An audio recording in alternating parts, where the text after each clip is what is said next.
নমস্কার, আশা করছি সবাই খুব ভালো আছেন। সকালবেলা আমি আর মা একটু চা খেতে বসছি, অ্যানি ঠিক চলে এসছে।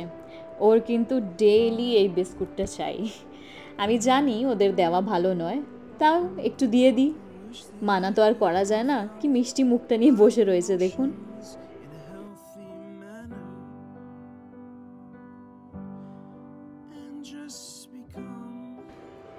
চা খাওয়া হয়ে গেল, চলে আসলাম রান্নাঘরে। মা রাত্রে বিউলির ডাল ভিজিয়ে রেখেছিল, আজকে বিউলির ডালের বড়া বানাবো।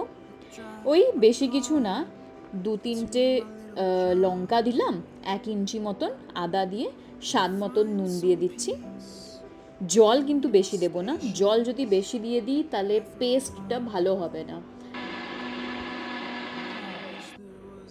মিক্সিতে ভালো করে পেস্ট বানিয়ে নিয়েছি। এবার হাত দিয়ে আমি ভালোভাবে ফেটিয়ে নেব, প্রায় 10 মিনিটের মতন ফেটিয়ে নিলাম।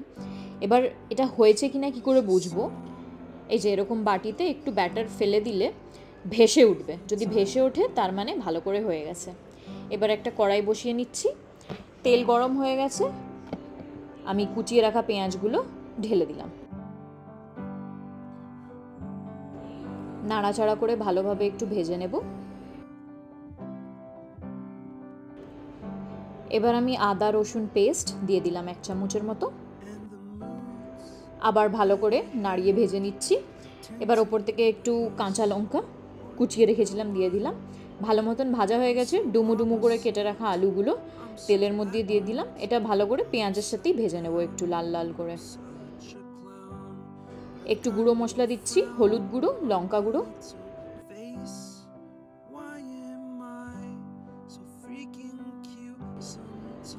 ভালোভাবে ভাজা হয়ে গেছে, তাই আমি ওপর থেকে টমেটো কুচিগুলো দিয়ে দিলাম আর একটু ভালো করে নাড়িয়ে ভেজে নেব। এবার ওপর থেকে একটু ধনে গুঁড়ো আর জিরে গুঁড়ো ছড়িয়ে দিলাম,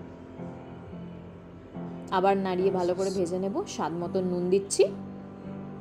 যতক্ষণে ওটা কষছে আমি একটা প্যানের মধ্যে একটু জল গরম করতে বসিয়ে দিয়েছি আর একটু তেঁতুল দিয়ে দিলাম। ঘুগনি তো বানাচ্ছি, কিন্তু সাথে একটু দই বড়াও বানাবো।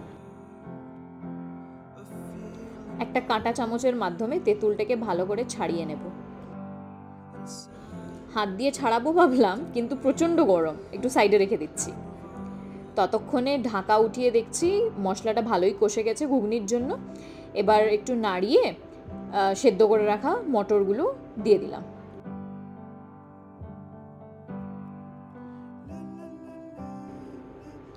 পরিমাণ মতন জল দিয়ে দেবো আর ওপর থেকে একটু ভাজা মশলা দিয়ে দিলাম। এই যে ভালোভাবে ফুটছে, ফুটুক। ততক্ষণে দই বড়াতে দেওয়ার জন্য সঁট বানিয়ে নেব। এই যে তেঁতুল জলটাকে একটা ছাঁকনির মাধ্যমে ভালো করে কাঁটা চামচ দিয়ে ছেঁকে নিচ্ছি। ছেঁকে রাখা তেঁতুলের জলটা এই একটা প্যানের মধ্যে বসিয়ে দিলাম আর 1 হাতার মতো আমি গুড় নিলাম। এটা ফুটছে, একটু আমি লঙ্কার গুঁড়োও দিয়েছি স্বাদের জন্য আর নুন। আচ্ছা, এটা হচ্ছে ড্রাই জিঞ্জার পাউডার, যেটাকে সঁট বলে, ওটাও একটু ওপর থেকে দিয়ে দিচ্ছি। এই যে ভালোভাবে ফুটে গেছে, এরকম গাঢ় হয়ে যাবে। তো আমাদের সঁট রেডি। এবার আমি কড়াই বসিয়ে দিয়েছি, তেল গরম হয়ে গেছে।